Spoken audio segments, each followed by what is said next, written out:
cet espace où je partage avec vous mes pensées singulières. Je suis Sabrina Ménesria et aujourd'hui, nous allons parler de la reconnaissance chez les singuliers.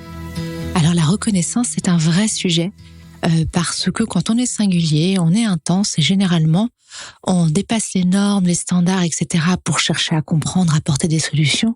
Ce qui fait que bien souvent, on arrive et on atterrit avec des choses un peu inattendues, innovantes. Et très souvent, ce qui se passe, en tout cas moi ce que j'observe, c'est que les singuliers, ils s'attendent à avoir quelque part des félicitations, des bravos, un regard, on va dire bienveillant de la part des gens parce que ils ont mis tellement d'intensité à faire ce qu'ils ont fait, à s'impliquer dans ce qu'ils ont fait, qu'ils attendent en retour de la part des personnes un regard, une espèce de validation extérieure. Et ce sujet, il est très intéressant, il est vraiment, moi je l'observe vraiment très fréquemment chez les singuliers parce que c'est un point clé de l'affirmation de soi. Quand j'étais à une conférence, il y a quelques semaines, il y a une personne qui m'a dit, nous on n'est jamais reconnus dans ce qu'on fait. Et ce à quoi je lui ai répondu, mais qu'attends-tu de l'autre en fait ? Est-ce que tu attends de l'autre qu'il te donne la reconnaissance que tu ne te donnes pas à toi-même ? Parce que l'air de rien quand même, quand on est singulier, c'est un long chemin solitaire parce qu'on fonctionne vraiment différemment. Et sauf à ce que on ait des personnes qui nous comprennent autour de nous, qui comprennent notre singularité, qui comprennent notre intensité à chercher à comprendre, qui comprennent notre sensibilité et qui du coup sont ouvertes à ce qui peut sortir de manière très créative de tout ça. C'est des gens qui vont être là à côté de vous, qui vont vous écouter, qui vont dire « Ah ouais, pas bête. Ah mais oui, j'y avais pas pensé.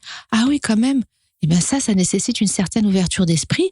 Et puis mais ces gens-là, ils sont rares, les gens qui sont comme ça, prêts à entendre et à accueillir. Et généralement, qu'est-ce qui se passe dans les relations humaines ? Et c'est ça, je pense qu'il faut comprendre quand on est singulier. En tout cas, moi, c'est vraiment ce que j'ai compris. C'est l'effet miroir qu'on se projette les uns les autres quand on est en société. Quand on dit quelque chose, généralement, les gens le reçoivent de manière différente selon leur parcours, leur sensibilité, leur trauma, leur vécu. Une phrase anodine qu'on peut dire par exemple, je vous donne un exemple très concret. Un jour, j'étais au commissariat pour une plainte parce que j'avais subi un cambriolage. Et donc, je vois que le policier qui prend ma plainte est vraiment pas bien. Il est débordé, il est en burn-out. Il va mal, quoi. Et puis, moi, éponge émotionnelle, je me dis, oh là là, il faut que je sois agréable avec lui parce qu'il va vraiment mal, quoi. Et à la fin, je le regarde et je lui dis, c'était un week-end, et je lui dis, écoutez, bon week-end, vraiment d'une façon vraiment qui est censée le faire aller mieux. Et il me renvoie un message et il me dit, mais comment ça, bon week-end ? Moi, j'ai pas de week-end, je travaille. Bref, vous voyez la suite. Parce que moi, je lui ai renvoyé un petit truc où je me disais, je lui souhaite un bon week-end, sauf que lui, dans son monde, il aimerait avoir son week-end et que ma parole, en fait, elle vient toucher quelque chose de profond qui va le blesser. Parce que lui, justement, il a passé le week-end et probablement il aimerait en avoir en plus de toute la charge et de tout le stress de son travail. Donc ça, c'est juste pour illustrer le fait que quand on interagit avec les autres, on n'est pas responsable de la façon dont les gens reçoivent ce qu'on leur dit. Par contre, il faut pas non plus y réagir de manière inconsidérée, mais ce qu'il faut juste avoir conscience, c'est quand on dit quelque chose, la façon dont l'autre va le recevoir va dépendre de lui. Et donc, quand on fait quelque chose, quand on est un singulier et qu'on a produit quelque chose d'incroyable, par exemple, on a aidé un ami, on a l'impression de l'avoir aidé et on s'attend à ce qu'il nous dise merci, génial, c'est super. Mais peut-être que lui, dans son monde, il se dit non mais il croit que je peux pas m'en sortir sans lui, il croit que il faut toujours qu'il soit là pour m'aider. Et donc le singulier qui dans son élan, comme je le répète souvent, la tendance du sauveur, le fait de dire je veux aider l'autre, et parfois je veux le sauver à son propre, sans son accord. Ça c'est très fréquent. Vous avez un ami, il a un problème, vous allez lui chercher une solution, il vous a rien demandé, par exemple. Et c'est plus fort en fait que soi quand on est singulier. On est là en fait en tant qu'apporteur de solutions. On est là pour aider quelque part. Il y a un peu ce que je répète, le sens de l'autre avant le sens de soi, avec une grande intensité qui est en lien aussi avec l'hypersensibilité, en tout cas la capacité à ressentir très fort les émotions des autres, qui est une vraie caractéristique de singulier. Donc si vous couplez le fait de ressentir les émotions des autres et le fait de vouloir aider, vous êtes vite dans le syndrome du sauveur et parfois vous allez donner des conseils à quelqu'un qui vous a rien demandé et vous allez l'incommoder parce que vous allez lui dire l'exemple classique. Ça, c'est un truc assez fréquent. C'est la copine qui a un petit copain, ça va pas du tout.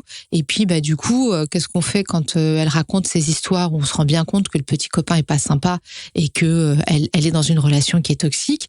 On lui dit, ah, mais ça va pas, mais lui, tu sais, par rapport à toi, il fait ça, etc. Donc, on fait le boulot de lui expliquer qu'elle a choisi une relation qui était pas bonne, sauf que cette relation, elle l'a choisie.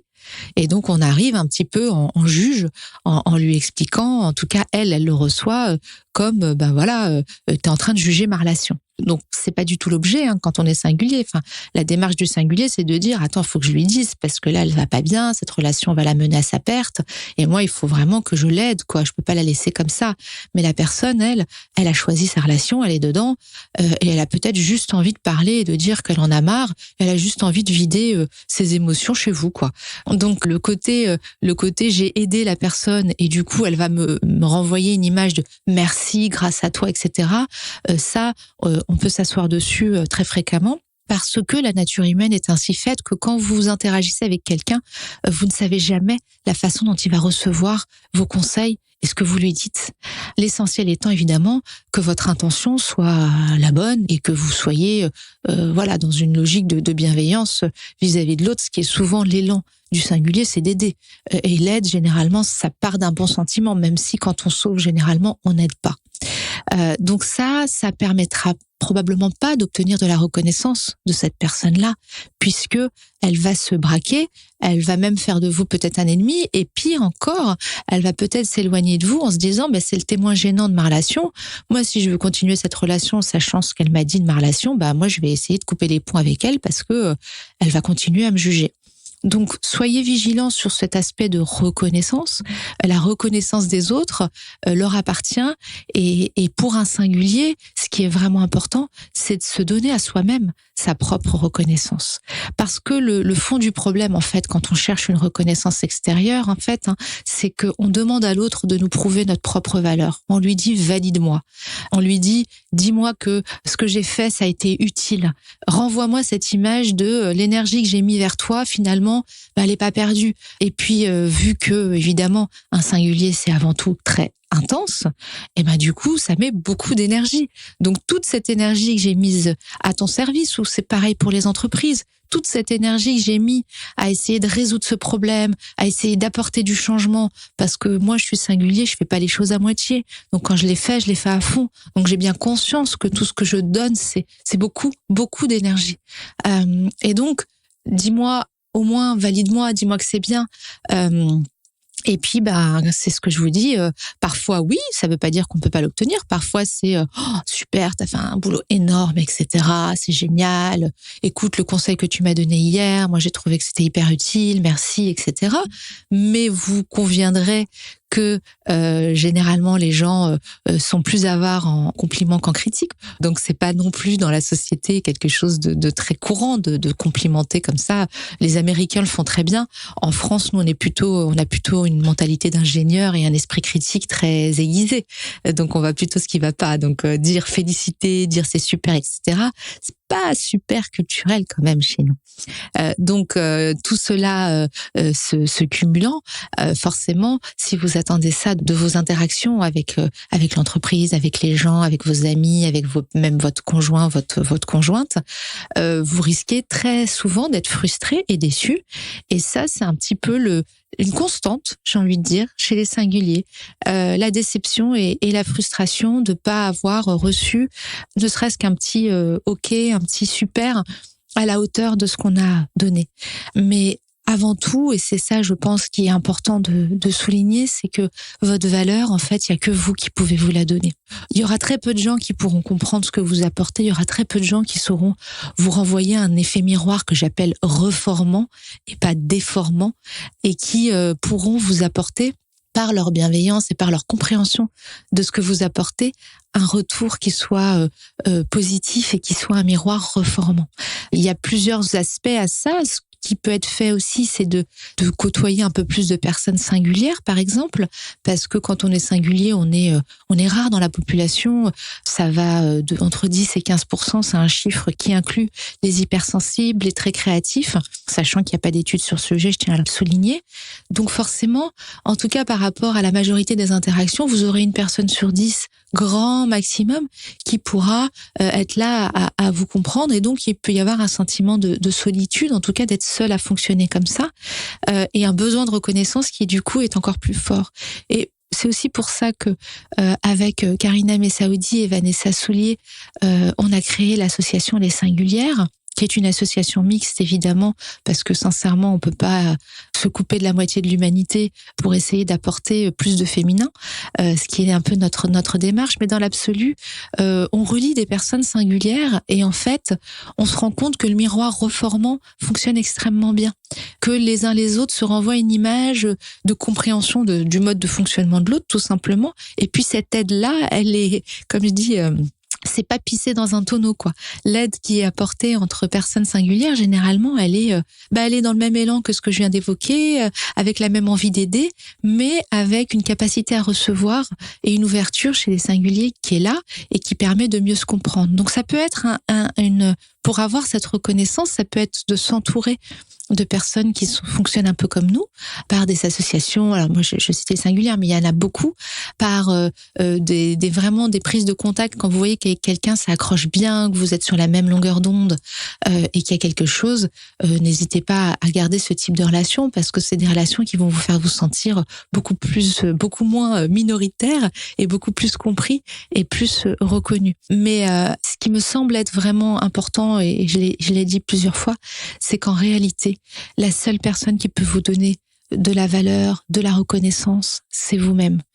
Vous ne pouvez pas attendre de l'extérieur qu'on vous donne la reconnaissance que vous ne vous êtes pas donné à vous-même. Vous ne pouvez pas attendre des autres qui vous disent bravo quand vous-même vous vous êtes pas dit bravo, j'ai bien bossé. Et quand on sait comme un singulier est exigeant, c'est jamais assez bien, il faut toujours faire mieux. Le niveau d'idéal du singulier est très élevé. Il y a un côté très intransigeant envers soi-même, très dur envers soi-même quelque part, hein, très souvent. Moi, quand je vois le boulot que font les singuliers, l'implication qu'ils ont, et derrière de dire bah c'est rien, c'est 3 fois rien, parce qu'en fait dans leur tête ils auraient pu faire mieux, alors que c'est déjà un travail juste énorme. Et ça, c'est quelque chose en fait où le singulier, même vis-à-vis de lui-même, il est très dur, il est très critique. Et donc cette reconnaissance, finalement, on se la donne pas à soi-même quand on est comme ça. On est très dur, on est très bon à se fouetter et on est très prompt à aller aider et à trouver des excuses aux autres. Mais par contre, quand il s'agit de soi, là on est exigeant et c'est jamais assez bien. Donc la première personne qui peut vous reconnaître, c'est vous. Reconnaître, connaître, naître avec, c'est renaître à soi en fait. C'est se regarder et se dire finalement, ce que tu fais, c'est quand même bien. T'as vu le temps que t'as passé à faire cette analyse, t'as vu les idées que tu as sorties, t'as vu le temps que t'as passé avec cette personne, c'est du temps employé qui a servi à aider. Donc mon boulot, finalement, ce que je fais, ça me va et ça me plaît et c'est bien. Et oui, j'aurais toujours pu faire mieux, parce que le décalage entre mon imagination, ma créativité et la réalité est toujours énorme. Donc je suis peut-être, en tant que singulier, un éternel insatisfait parce que j'arrive jamais à atteindre l'idéal dont je rêve. Donc je cours après. Et c'est ça mon énergie en tant que singulier. C'est pour ça que j'aime changer les choses. C'est qu'à peine j'ai réussi à atteindre un idéal, quel qu'il soit, que déjà le second pointe son nez. Et donc j'arrête jamais. Et ça, faut pas lutter contre, parce que c'est vraiment, pour moi, la force, et c'est ce qui fait que les singuliers sont des acteurs du changement. Et c'est bien la magie du singulier, à mon sens. Mais il faut pouvoir se donner à soi-même de la valeur, de la reconnaissance, qui ne viendra jamais de l'extérieur, à hauteur de ce que vous pouvez vous-même vous donner. Et dès l'instant où vous vous retrouvez dans une situation où vous pensez que l'autre va vous donner ce que vous-même, vous ne vous êtes pas donné, vous êtes en déséquilibre. Et forcément, vous allez générer de la frustration, de la déception. Parce qu'on peut rien vraiment attendre des autres. On peut pas attendre des autres qui réagissent exactement comme on voudrait qui réagissent. C'est pas très faire. Par contre, ce qu'on peut faire, c'est déjà se dire, écoute, moi, j'ai fait ça, j'ai bien bossé, j'ai creusé le sujet, j'ai fait telle chose, voilà ce que je te donne. Maintenant, tu prends, tant mieux. Puis tu prends pas, c'est pas grave. En tout cas, moi, j'ai fait de mon mieux au moment opportun, en tout cas dans ce moment-là, et charge à toi, à l'autre, la personne avec laquelle j'interagis, l'organisation, l'entreprise, de reconnaître la chance que tu as d'avoir reçu ce cadeau qui est mon implication et mon travail pour toi. Voilà. Donc, c'est comme ça que je voudrais terminer ce podcast. J'espère que ces quelques mots vous auront apporté des éclairages. N'oubliez pas que la psyché humaine n'est pas une science exacte, que chaque individu est unique. Et ne gardez donc que ce qui fait sens pour vous. À bientôt pour de nouvelles pensées singulières.